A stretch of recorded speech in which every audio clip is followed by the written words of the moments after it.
Franchement, c'est dingue de voir à quel point ma vie a changé. Tout est parti d'une passion, ce frisson des moteurs qui rugissent, l'adrénaline qu'on ressent au départ, ces moments où le temps semble comme suspendu.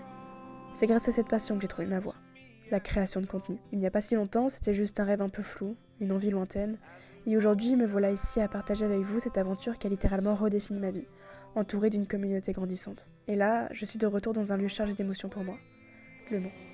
Après les 24 heures, ce temple du sport auto est méconnaissable.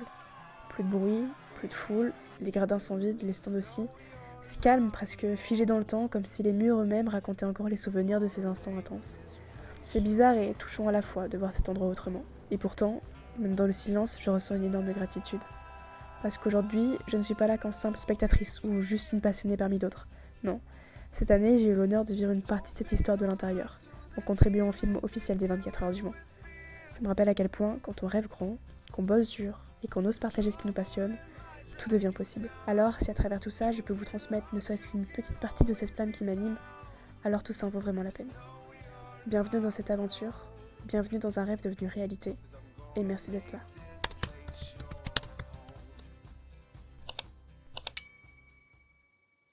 La journée peut enfin commencer. Je suis avec ma sœur, parce qu'on te voit. On est arrivé et on entend les voitures qui roulent. Parce qu'aujourd'hui, si je me trompe pas, il y a les F4 qui roulent. J'ai trop hâte. On commence la visite par le circuit. Elodie, c'est la toute première fois que tu vas voir le circuit du Mans. Oui. Moi... Je suis contente parce que j'entends des voitures faire vroom vroom, du coup je suis heureuse.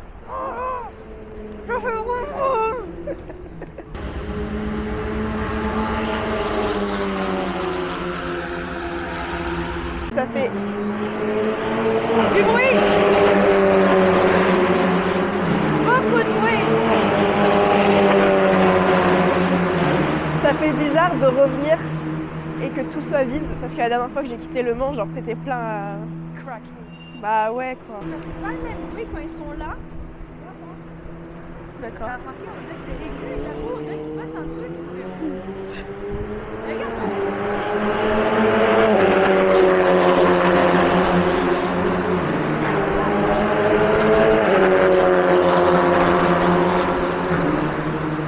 Bah ils doivent passer une vitesse.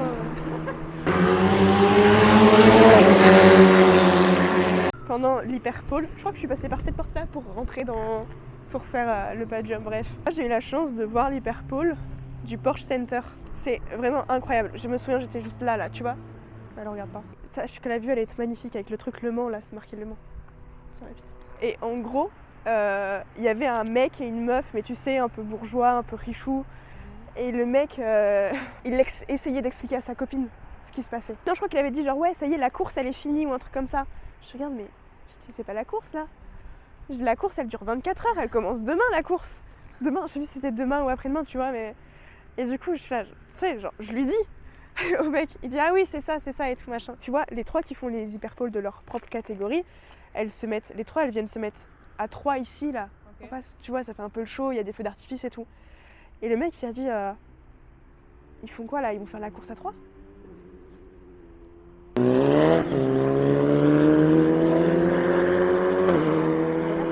Maintenant, on est parti sur le musée. Oh là là, elle me saoule cette caméra.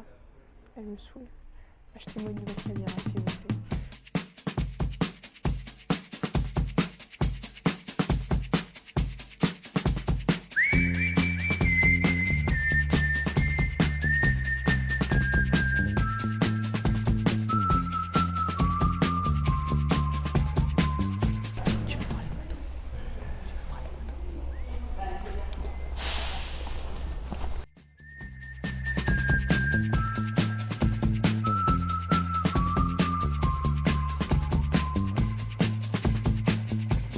Et regarde, t'as vu d'un seul coup comment ça a changé. Bah déjà là ça a commencé à changer déjà. Le design des voitures en soi. Mais d'un seul coup, je sais pas, j'ai l'impression qu'il y a un big changement d'un coup. Tu vois?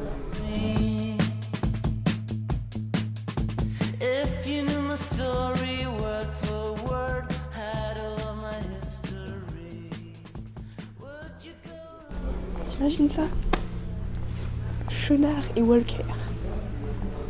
4 cylindres. Et vitesse maximum 152 km/h. C'est bien, hein? Ça, on dirait tellement pas une voiture.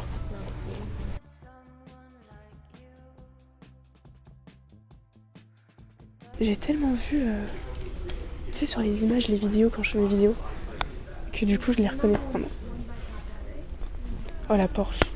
Mais, c'est ce que j'allais te dire. T'as vu le logo, comment il est incroyable. Ce que je te disais tout à l'heure, je sais pas c'est en quelle année, mais en gros, tu vois, il n'y avait pas de muret pour faire les arrêts au stand, entre le stand et... Tu vois. Et ce qui fait qu'en 1955, quand il y a eu l'accident, Mike Hawthorne, il dépasse un pilote par la gauche, puis d'un seul coup, il se rabat directement, parce qu'il devait s'arrêter au stand. Et en fait, l'autre, il a été surpris, il s'est déporté, et celui d'à côté, il s'est déporté. Enfin, en fait, il l'a pas vu, du coup, il s'est tapé l'autre. Et là, tu vois, il n'y a que 1 mètre qui sépare les voitures et le public, il n'y a pas de protection. Ce qui fait que la voiture, elle a décollé dans le public et elle a explosé. Et puis, ouais, il y a eu des débris qui ont explosé, le moteur il a explosé et tout. Et du coup, il y a plus de 80 personnes qui sont décédées. Et l'autre, il est parti dans les stands. Et là en fait, ça a continué. La course, elle a continué, ils ont pas arrêté parce que sinon, en fait, tout le monde allait partir. Et ça allait empêcher les ambulances de venir, en fait. Elle a l'air hyper puissante ou c'est moi, genre?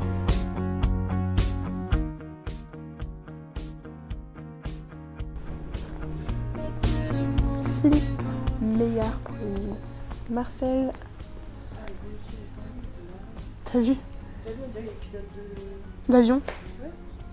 Lui, il est sorti de son lit. Il est en pyjama, le machin.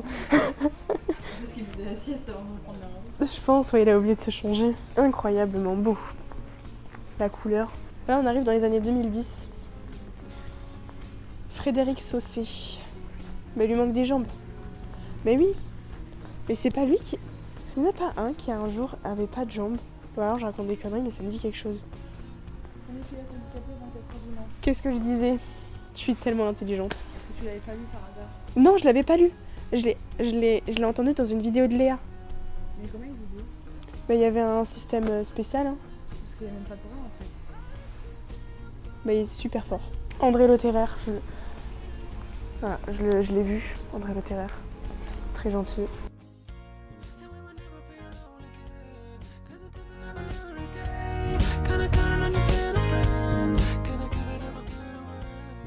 La numéro 8. Bah non, elle n'a pas été lavée. Première en 2018, 2019, 2020. Avec Fernando Alonso, Sébastien Buemi et Kazuki Nakajima. J'ai eu du mal à dire son nom. Mais en fait, Toyota, c'est vraiment un monstre aussi de l'endurance. Mais moi, je trouve ça magnifique quand elle les lave pas. Genre, tu vois, c'est le monstre qui a parcouru la bataille, tu vois. Pour moi, c'est ça, genre. Quand au 24 heures de Spa, pareil, il y avait des voitures qui étaient exposées et tout, mais pas lavées. Et moi, je trouve ça magnifique, tu vois. Elle a fait les 24 heures, elle s'est battue pendant 24 heures. T'as toute la bataille de la piste. Je trouve ça trop beau. Voilà. J'ai fait mes 24 heures. C'est faux. On est sorti du musée. Qu'est-ce qu'on en pense? C'est sympa. Il y a des voitures. Ouais, mais je trouve qu'il manque un truc. Il manque un truc, je suis d'accord. Ouais, les Minia, c'est cool. Tu vois des images avec des trucs et tout. Mais je sais pas, ça manque peut-être de voitures accidentées, où tu as un truc d'histoire un peu, tu vois. Ouais, mais il y a quand même l'histoire. Et on refait toutes les voitures Ouais, mais on fait que les voitures. Ah, ok. Tu vois, c'est ça le truc. Ce serait bien d'avoir une partie où peut-être avec des écrans où on voit l'évolution du circuit. Ah ouais, j'avoue. Des moments forts. Si, il y avait quand même des écrans avec des images, avec des moments, tu vois. Ouais, mais ça t'attirait pas? Ouais, c'est vrai. Je veux dire, peut-être une partie du musée où on a toutes les grandes rénovations du circuit, voir comment il a évolué pour avoir ce qu'on a là aujourd'hui. Et même comment ça se passe. Parce que bon, là, on a le circuit Bugatti, mais le circuit des 24 heures, c'est pas le même. C'est bien de pouvoir avoir la différence et la réaliser. La petite maquette est sympa, mais c'est tout. Comme le tracé a évolué, avoir un trait de couleur pour montrer comment il était avant. Ah ouais, ok. Ouais, c'est vrai que ça peut être bien. Voilà, bon si vous m'entendez, musée des 24 heures, j'ai des bonnes idées. Il est bientôt 18h. Enfin, il est 18h, je crois. On est prêt à y aller. Bon, on est bien arrivé au Palais des Congrès. Après moult galères. C'est vrai. Le parking, notamment. Alors on a fait un petit tour de ville. pour avant rien. de se regarder au même endroit. On est en accès VIP du coup. En fait, on sait pas trop où on va pour l'instant. On est un peu paumé. Ouais, on voit. Ici, il y a la séance de dédicace juste à côté qui va commencer avec certains pilotes. Du coup, je ne sais pas c'est qui encore. Ils sont pas encore là. Moi, j'ai juste hâte de profiter du cocktail pour les VIP. Ah, tu veux tester le cocktail? On attend déjà peut-être pour les dédicaces parce que j'ai un monde de fou. Hein. Après, moi, je les connais pas. Donc Moi, je compte pas me demander à une dédicace. Je veux juste voir c'est qui. Ok, donc là, on est au cocktail pour les VIP. Quel bonheur d'être VIP, n'est-ce pas? Avec une petite coupe, bien évidemment, l'abus d'alcool. Non, on ne voit pas parce qu'il me traque. Arrête de te traquer, Maya, traque. Ça y est, attends. Hop là. Bref, la petite coupe. Gratuit, bien évidemment. Bien évidemment. C'est ça le C'est ça d'être VIP. VIP. Ouais. VIP. Moi, j'ai VIP. Je suis gorge. Je suis. Comment on appelle ça? Has-been. T'es has-been. Elle me saoule cette caméra, elle me saoule. À chaque fois que je vlog, je me plains de la caméra.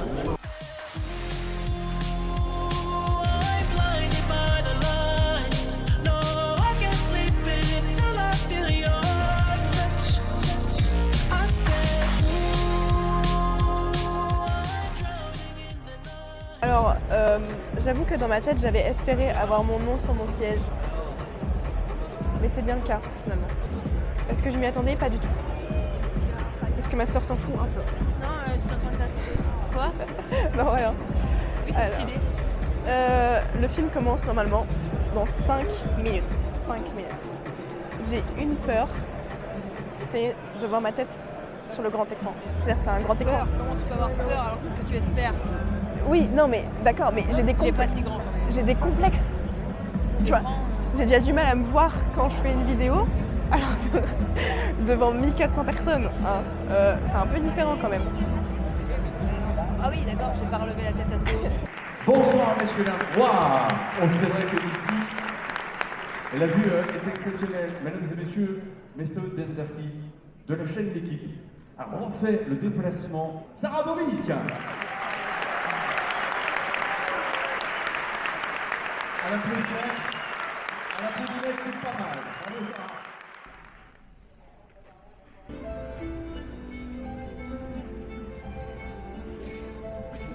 Welcome to Le Mans.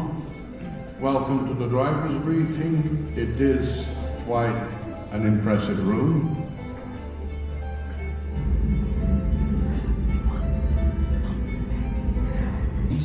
It's up to the faster car to find its way around the slower car.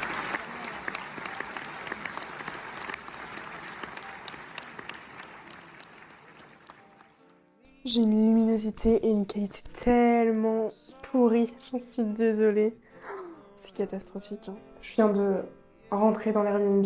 Est-ce qu'il y a vraiment quelque chose à dire quand je viens de voir ma tête sur un grand écran dans une salle de 1200 personnes pour un film officiel des 24 heures du Mans, alors qu'à la base, moi, j'ai juste commencé à faire des vidéos sur le sport automobile comme ça, pour il y a 2 ans. Et aujourd'hui, j'ai été invitée par l'ACO pour assister au film des 24 heures du Mans, auquel j'ai participé. En fait, c'est tellement bizarre d'un côté, dans le sens où j'ai commencé la création de contenu il y a 2 ans pour m'amuser, pour faire passer le temps, et aujourd'hui c'est devenu bien plus qu'un passe-temps, c'est devenu une partie de mon quotidien. Il n'y a pas une journée où je passe à ne pas penser à quel contenu je vais pouvoir faire, quel contenu je vais pouvoir créer, à me demander comment je peux m'améliorer et à me demander comment je peux continuer à faire ça et apporter ma touche personnelle à tout ça. Ce qu'il faut retenir de tout ça, c'est que moi je viens pas du sport automobile, pas du tout, à la base. Moi je viens vraiment d'une famille dans le fin fond de la campagne du Nord-Pas-de-Calais, très loin de tout ça. Et quand j'ai commencé à connaître le sport automobile et à suivre le sport automobile, j'avais 19 ans. Donc on se doute bien que c'était bien tard. Et en fait, c'est ça que je veux dire aujourd'hui, c'est que peu importe à quel âge vous commencez vos passions, peu importe si vous avez des contacts, si vous n'en avez pas, eh bien vous pouvez toujours réussir dans votre vie pour juste pour accomplir ce que vous rêvez de faire. Il y a 2 ans, je connaissais rien de sport automobile. 2 ans et demi, je connaissais rien de sport automobile. Je commençais à suivre. J'avais 0 contact. J'avais absolument rien. Aujourd'hui, il y a énormément de personnes qui m'envoient des messages pour me dire que grâce à mes vidéos, ils comprennent le sport automobile. Grâce à mes vidéos, ils ont commencé à regarder. Aujourd'hui, j'ai été voir le film des 24 heures du Mans, auquel je suis à l'intérieur, auquel il y a mon nom qui est en remerciement. Je fais partie de ce que j'ai toujours voulu faire aujourd'hui. Je suis en train de me mélanger dans mes paroles, je suis désolée, mais en fait, je veux vraiment vous dire que peu importe où vous en êtes, peu importe quel âge vous avez, peu importe si vous avez des contacts ou pas, Orelsan, il avait raison quand il a dit si tu veux faire un film, t'as juste besoin d'un truc qui filme. T'as pas de matos ou pas de contact. Parce que c'est tellement vrai. Et aujourd'hui, on a la chance d'avoir les réseaux sociaux, on a la chance d'avoir tout ça, et vous avez vraiment aucune excuse pour ne pas essayer d'accomplir vos rêves, ne pas essayer de faire ce que vous voulez faire dans votre vie. La preuve en est, je sais que c'est toujours plus facile de se dire oui, mais c'est les autres, ils ont plus de chance, etc. Mais je me disais la même chose il y a 2 ans, je me disais la même chose, mais qui aurait cru il y a 2 ans quand j'ai fait ma toute première vidéo sur TikTok pour parler de Formule 1, qu'aujourd'hui je serais au Mans, aujourd'hui j'aurais repris mes études pour devenir journaliste sportif, dans l'optique d'être journaliste dans le sport automobile, à avoir un compte suivi par quasiment 30 000 personnes sur TikTok, 12 000 sur Instagram. Personne ne l'aurait prédit. Personne ne l'aurait prédit. Et pourtant, ça m'est arrivé. Je voulais juste vous dire ça, en fait. Juste croyez en vos rêves et faites tout pour les accomplir. Pour ne pas avoir de regrets un jour et de se dire j'aurais dû. Autant essayer, vous ne perdez rien à essayer et au meilleur, vous réalisez vos rêves. Voilà, c'est comme ça que je vais conclure cette vidéo. Je sais pas si j'aurai géré mon montage. Je me rends compte en m'ayant vu sur le grand écran que je suis très nulle en vlog quand même, on va pas se mentir. Mais ouais, j'essaierai de m'améliorer, c'est ce que je dis à chaque fois. Enfin bref, merci à toutes les personnes qui ont regardé ce vlog, merci à toutes les personnes qui me suivent au quotidien, je le dis très rarement, c'est vrai. Mais merci à toutes les personnes qui me donnent de la force depuis 2 ans et demi et grâce à qui aujourd'hui j'aurais jamais pu accomplir tout ça. Donc merci à vous. N'hésitez pas à vous abonner et puis de toute façon on se retrouve très vite sur tous les autres réseaux, Instagram, TikTok, voilà, YouTube, partout finalement. Bref, bisous. T'as dû prendre le large. J'espère que toute cette merde ça va finir par te rendre barge. Si c'était si facile, tout le monde le ferait. Qui tu serais pour réussir où tous les autres ont échoué. Oublie tes rêves prétentieux. Redescends sur terre où tu n'en reviendras jamais.